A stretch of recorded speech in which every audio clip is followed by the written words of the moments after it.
마지막 룻의 마지막에 이 계보가 들어갑니다. 베레스의 계보가 들어가요. 여기에 대한 자세한 이야기는 조금 이따가 할 거지만 족보가 등장하는 이유는 무엇입니까? 이 족보가 등장하는 이유는 역사적으로 사실이라는 거예요. 이 존재 자체를 실존이다라고 인정하는 자리입니다. 여러분도 집에 가보시면 족보가 다 있죠. 족보가 있는 집이 있습니다. 뭐예요? 내 앞에 누가 있고, 내 앞에 누가 있고, 내 앞에 누가 있고. 성경은 아무런 생각 없이 기록되어지지 않습니다. 오늘 룻의 이야기가 실제로 있었던 이야기다라는 것을 증명하기 위해서 이 계보가 들어가고 있습니다.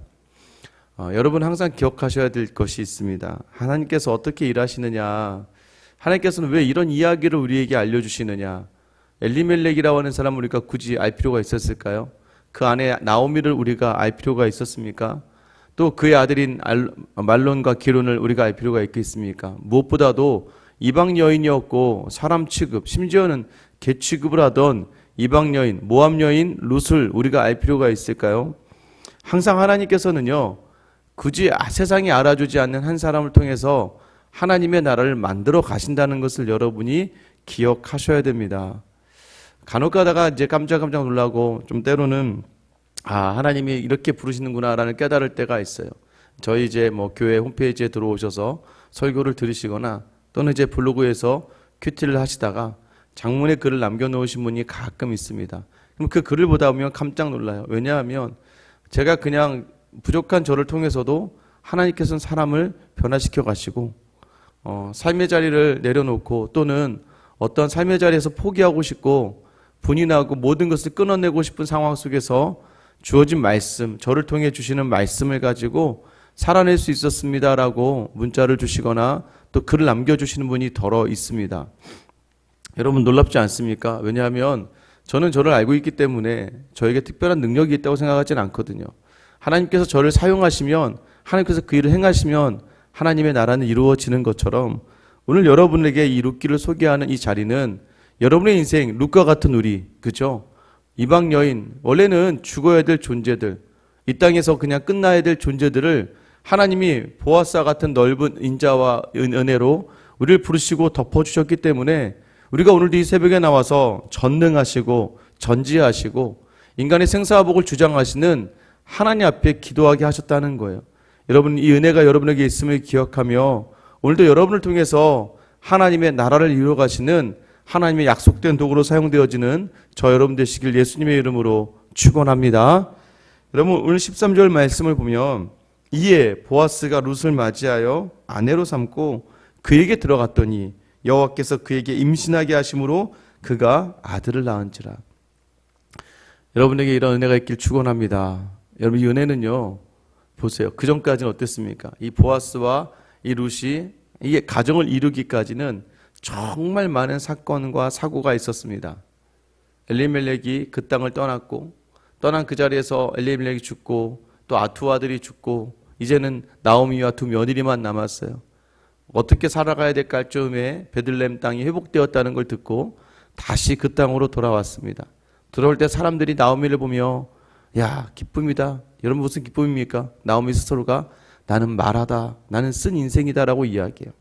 그런데 그 모든 자리에서 룻을 통하여 정말 보잘것없는, 정말 사람 취급을 받지 않던 룻을 통하여 이 나오미가 생계를 이어가기 시작하고 또 이 룻을 보아스에 통하여서 만나게 하시고 보아스의 그런 열심과 성실로 인하여 룻과 결혼하게 되는 이 자리까지는 굉장히 오래 걸립니다. 오래 걸린 것처럼 느껴질 거예요. 여러분의 인생도 마찬가지예요.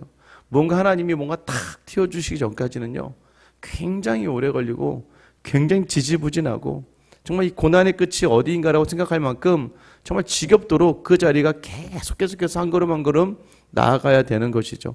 그런데 여러분, 너무나 놀라운 것은 하나님이 일을 하시면, 하나님이 바로 그 일에 역사하시면 오늘 13절 그렇게 기다리던 그 일들은요, 순식간에 아무렇지도 않은 것처럼 진행되어져 간다는 걸 여러분 기억하셔야 됩니다. 고비를 넘기면, 터널을 기다리고 뚫고 나아가다 보면 그 터널이 뚫렸을 때에, 그 고비를 넘겼을 때에 그 다음부터의 발걸음은요, 일사천리이고 속전속결이라는 거예요. 여러분, 하나님의 일하심을 이렇게, 하나님께서는 이렇게 여러분의 인생에 일하시길 원한다는 것을 믿으시기를 축원합니다. 이 고비의 자리, 이 역경의 자리를 어떻게 견뎌내느냐예요. 어떻게 견뎌냅니까? 오늘 우리에게 주시는 이 말씀이죠. 여러분, 나오미가요, 어떻게든 베들레헴을 붙들었다니까요. 그 땅을 사모했고 어떻게든 보아스, 유력한 자를 붙들었어요. 여러분, 이 보아스가 기업 물을 자가 되잖아요. 이 기업 물을 자라는 의미는 구원자라는 의미예요. 이 땅을 살아가면서 믿음이 있는 우리가 이 땅의 것들을 바라보고 이 땅의 것들을 붙들어봤자 이 땅의 모든 것들, 그 사람들은요, 전혀 우리에게 아무런 도움이 되지 않는다는 걸 여러분 기억하셔야 돼요.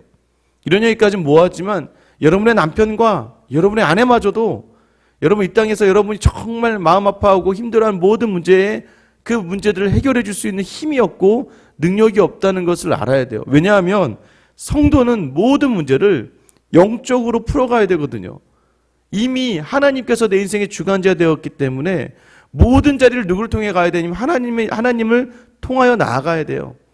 이 땅에 다시 오게 된 이유가 무엇이었어요? 기업을 유지해야 되거든요. 하나님 주신 땅을 이어가야 되거든요. 하나님께서 그렇게 부르신다는 거예요. 오늘 이 새벽에 여러분을 부르신 하나님께서 여러분의 삶의 모든 자리마다 하나님의 기업을 삼아 나아갈 수 있는 여러분으로 성장시키시길 예수님의 이름으로 축원합니다. 여러분 14절 보세요. 여인들이 나오미에게 이르되 찬송할지로다. 여호와께서 오늘 내게 기업 물을 자가 없게 하지 아니하셨도다. 여러분, 이스라엘 하나님을, 나오미여, 이스라엘 하나님을 찬송해라. 너 찬송해야겠다, 야. 왜요? 너에게 이제 기업 물을 자가 없지 않다. 이게 무엇이에요? 너에게 이제 구원자가 있다는 거예요. 왜요? 아들을 낳았어요. 이제는 모든 게 끝났다고 생각했어요. 남편도 죽었어요. 두 아들도 죽었어요. 며느리만 남았고 자기는 나이가 들어서 더 이상 아이를 낳지 못해요. 이제 이렇게 정말 이스라엘에서 가장 비참한 그 자리, 과부, 그리고 고아잖아요. 과부와 같은 심정으로 이제 살아가며 남의 밭에 이삭이나 주워가며 그것도 몸이 나이가 드니까 힘들어하는데 그때 하나님이 룻을 붙여주시고 룻이 이삭을 주워오면서 그나마 생계를 이어가던 이 나오미에게 드디어 인생의 봉양자 또 노년의 회복자가 등장하는데 아들을 주셨다는 거예요. 그 하나님을 찬양하라는 거예요. 여러분 생각해 보세요. 나오미가 처음 올 때 나오미다라고 이야기하던 사람들이 정말 야 기쁨이다. 넌 정말 기쁨이구나가 아니에요. 너 원래 기쁨이었잖아. 너는 원래 기쁨 아니었니? 그런데 그 인생이 뭐라고 이야기합니까? 마라와 같다. 나를 이제 기쁨이라고 부르지 마. 나는 쓰디쓴 인생을 경험했어. 여러분 우리가 원래는 기쁨을 누리며 살아가야 될 하나님의 사람들이에요. 빌립보서가 기쁨이잖아요. 주제가. 우리 주일마다 나누잖아요. 우리는 기쁨의 존재들인데 자꾸 왜 우리 얼굴 안에 기쁨이 사라져 갑니까? 그 땅을 떠나기 때문이에요. 하나님이 원하시는 그 자리를 떠나기 때문이에요. 하나님 오늘 만나고 싶은 그 자리를 떠나가니까 여러분 그곳에 마치 여기 가면 당장 일이 풀리는 것처럼 느껴지니까 그 자리를 향해요. 그러나 그 자리에 온전한 기쁨이 있지 않아요. 온전한 기쁨은 그 땅에 거하며 하나님을 바라볼 때 온전한 기쁨이 있는 줄 믿으시기 바랍니다. 여러분 이제 여인들이 바라보는 시선, 나오미를 바라보는 시선이 완전 달라진 거예요. 기업 물을 자, 너에게 구원자가 있구나. 너 하나님을 찬양해야겠다. 여러분 저는 여러분에게 이런 놀라운 인생의 역전이 일어나기를 축원합니다. 이 새벽의 기도가 땅에 하나도 떨어지지 않을 거예요. 여러분 기대하며 인내하세요. 여러분 언제 무너지는 줄 아세요? 여러분이 기도의 자리를 내려놓았을 때에 하나님보다 더 붙들어야 될 것이 생겼을 때가 무너질 때예요. 그러나 하나님만 붙들고 하나님께서 온전히 내게 원하신 자리에 서면 여러분 그 자리마다 하나님이 반드시 채우심을 기억하시기를 바라요. 여러분 16절에 보세요. 나오미가 아기를 받아 품에 품고 그의 양육자가 되니 그의 이웃 여인들이 그에게 이름을 지어주되 나오미에게 아들이 태어났다 하여 그의 이름을 오벳이라 하였는데 그는 다윗의 아버지인 이새의 아버지였더라. 여러분 이제 나오미가 이제 양육자가 돼요. 룻은 친모가 되는 것이겠죠. 여기 특이한 점이 하나 있어요. 특이한 점이 뭔지 아세요? 이 아이의 이름을 부모가 지어줘야 되거든요. 근데 오늘 본문에 누가 지어줬다고 이야기합니까? 그의 이웃 여인들이 이 아이의 이름을 지어줬다는 거예요. 이 아이의 이름을 무엇이라 지었냐면 오벳이다라고 지어줘요. 오벳의 이름의 뜻은 하나님의 종이다라는 뜻이에요. 아이가 태어났는데 이 아이는 하나님의 종이야. 여러분 지금 이 오벳이라는 이름 짓는 하나만으로 이 나오미와 룻 모든 회복의 끝이라는 거예요. 왜 그런 줄 아세요? 여러분 처음에 남편의 이름이 뜻이 뭐였어요? 엘리멜렉. 여러분 너무 많이 하셨죠? 기억하시라는 거예요. 엘리멜렉의 의미는 나의 왕은 나의 하나님이다라는 의미예요. 여러분 엘리멜렉이 유다 땅 베들레헴에 있었어요. 그 땅은 하나님이 주신 땅이에요. 하나님이 주인이고 하나님이 왕이셨어요. 엘리멜렉의 인생이 나의 왕이 나의 하나님인 걸 인정하는 삶을 통해서 그 땅에서 아내가 뭐였어요? 나오미였잖아요. 기쁨이었잖아요. 진정한 기쁨은 하나님이 나의 왕이다라는 것을 놓치지 않는 자리가 진정한 기쁨의 자리란 말이에요. 그런데 그가 흉년이 들어서 그 땅을 떠나갔단 말이에요. 떠나갔던 그 자리가 뭐예요? 왕이신 하나님을 버리고 나의 인생의 왕이 하나님이 아니다라고 자기 스스로 자기가 왕이 되어 선택한 자리로 갔다가 모든 기쁨의 자리가 무너졌단 말이에요. 그러나 하나님은 자기 백성을 포기하지 않으시고 다시 그 소식을 듣게 하시고 무너진 나오미의 인생을 다시 이 땅으로 오게 하셔서 이제 나오미를 통해서 룻을 통해서 낳은 그 아들의 이름을 오벳, 진정한 하나님의 종 삼아 주시는 거예요. 여러분 우리의 인생을요, 우리가 열심히 해서 우리가 무언가를 해서 자꾸 하나님이 왕이 되시는 삶을 사는 게 아니에요. 하나님이 이 새벽에도 여러분의 잠을 깨우신 이유는 하나님이 여러분을 하나님의 종으로 부르시고 하나님이 여러분 인생의 왕이라는 것을 다시 한번 알게 하시고 그 왕이신 하나님을 따라 오늘 하루를 살게 하시기 위함임을 믿으시길 바라요. 여러분 이 고백이 떨어지지 않으면 되는 거예요. 나의 왕은 하나님이십니다. 하나님이 나의 왕이십니다. 그러면 해결이 돼요. 모든 문제가 해결이 돼요. 이 남편을 왜 나에게 주셨는지, 이 직장이 왜 나에게 이런지 다 해결이 돼요. 왜요? 내 눈으로 바라보면 무너지는 자리지만 하나님을 통해 보세요. 무엇을 원하실까요? 너 내가 이 땅에 부름받아. 너 이 땅에 내가 소명자로 불렀잖아. 이 자리는 내가 너에게 맡겨준 자리야. 내가 너를 믿을 수 있고 내가 너의 감당할 힘을 주기 때문에 네가 할 수 있는 자리라고 주신 자리로 여러분이 인정할 수 있는 게 무엇이에요? 왕이 나에게 주신 명령, 사명의 자리고 소명의 자리라는 것을 여러분 알 때 이제 이 모든 자리가 이해가 되기 시작하고 이 모든 자리에서 낙심과 불평과 원망이 아니라 기대와 소망의 기쁨의 자리로 갈 수 있다는 것을 여러분 기억하셔야 됩니다. 여러분 보아스가요 끝까지 성실하게 룻을 위해서 기업 물을 자를 찾았고 기업 물을 자에게 제안을 하고 기업 물을 자가 포기하자 자기가 약속대로 룻을 자기 아내로 맞아들입니다. 여러분 여기 또 보아스에게 놀라운 은혜가 있습니다. 왜냐하면 18절이 베레스의 계보는 이러하니라 라고 이야기하면서 아까 전에 이야기했던 원래대로 하면 이 오벳이라고 하는 아들은 누구의 후손이 되어야 되는 거예요? 나오미의 남편이었던 엘리멜렉의 자들이 되어야 돼요. 왜냐하면 기업 물을 자로 보아스가 룻을 취했기 때문이죠. 그런데 오늘 본문에서 성경은 베레스의 계보, 유다의 계보, 지금 보아스의 계보를 이야기하고 있어요. 우리가 알던 바와 다르죠. 그러나 이미 우리가 그저께 나눴던 본문 룻기 4장 어제 나눴던 본문에 보면 룻기 4장 11절 12절에 보면 성문에 있는 모든 백성들과 장로들이 이르되 우리가 증인이 되나니 여호와께서 네 집으로 들어가는 여인이라고 얘기해요. 원래는 이 보아스가 나오미의 집으로 가서 나오미의 남편 엘리멜렉의 아들을 낳아주는 것이라고 이야기하지 않고 장로들이 뭐라고 이야기하냐면 네 집에 들어가는 여인으로 이스라엘 집을 세운 라헬과 레아와 두 사람 같게 하시고 네가 에브라스에서 유력하고 베들레헴에서 유명하시기를 원하며 지금 누구에게 축복을 하고 있습니까? 보아스에게 축복을 하고 있어요. 여호와께서 12절이죠. 여호와께서 이 젊은 여자로 말미암아 네게 상속자를 주사. 보아스도 아들이 없었나 봐요. 그런데 여인들이 뭐라고 얘기해? 네게 상속자를 주실 거다. 여러분 여기서 우리가 하나 이해할 수 있는 건 기업을 물은다는 것은요. 그러니까 친족일 경우에는 형의 아우가 형의 아들을 낳아서 형수를 취하여 아들을 낳은 다음에 형의 기업을 이어가는 거. 어제 말씀드렸죠. 이 생명이 중심이라고 살아야 되니까. 그런데 이 보아스는 이 기업을 무르더러 이 땅을 살 수 있는 이 땅을 하나님의 기업이기 때문에 자기가 취해야 되는 그러한 책임은 있었지만 굳이 집안에 아이를 낳아줄 의무까지는 없었다는 것이죠. 어쨌든 보아스의 족보로 이 오벳이 편입이 됐다는 것. 하나님이 그렇게 하시면 하시는 거죠.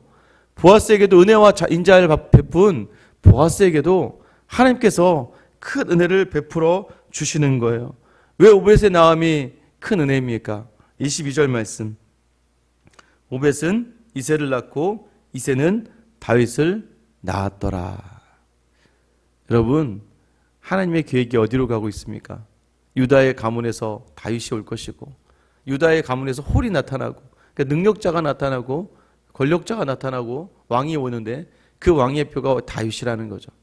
다윗의 가문을 통하여 예수 그리스도가 등장합니다. 이 모든 계보와 이 놀라운 하나님의 계획에 지금 누가 사용되어지는 거예요?